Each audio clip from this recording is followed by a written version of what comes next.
Aujourd'hui, je ne suis pas très optimiste. Je ne suis pas très optimiste parce que, comme je vous le disais à l'instant, la tentation de se retirer du multilatéralisme, ce qui est toujours compliqué, parce qu'on prend une décision à plusieurs, il y a toujours des avantages et des inconvénients pour vous-même. Après, vous retournez chez vous, il faut expliquer à votre Parlement, à votre peuple, que bon, vous avez eu du donnant-donnant, des points où vous gagnez, des points où c'est plus difficile, mais que c'est l'intérêt collectif. C'est pas facile à faire. Et donc, la tentation de bloquer la mécanique pour éviter d'avoir des difficultés l'a emporté sur la tentation précédente de faire avancer la mécanique parce que les points positifs étaient absolument nécessaires à cette époque.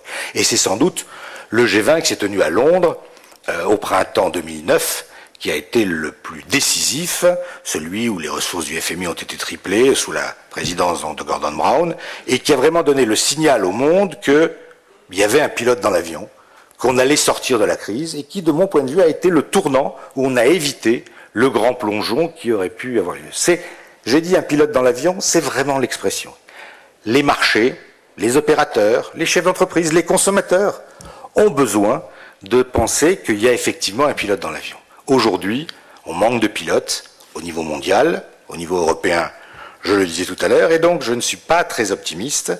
Il faudrait avoir la force de restructurer ce G20, de le fusionner avec des institutions existantes comme le FMI, de lui donner une légitimité démocratique qu'il n'a pas, car c'est vrai que les décisions qui sont prises ne sont pas démocratiques, personne ne vote, là, personne n'est mandaté, c'est une sorte de discussion au coin du feu. C'est à la fois l'avantage, mais c'est aussi la faiblesse en termes démocratiques.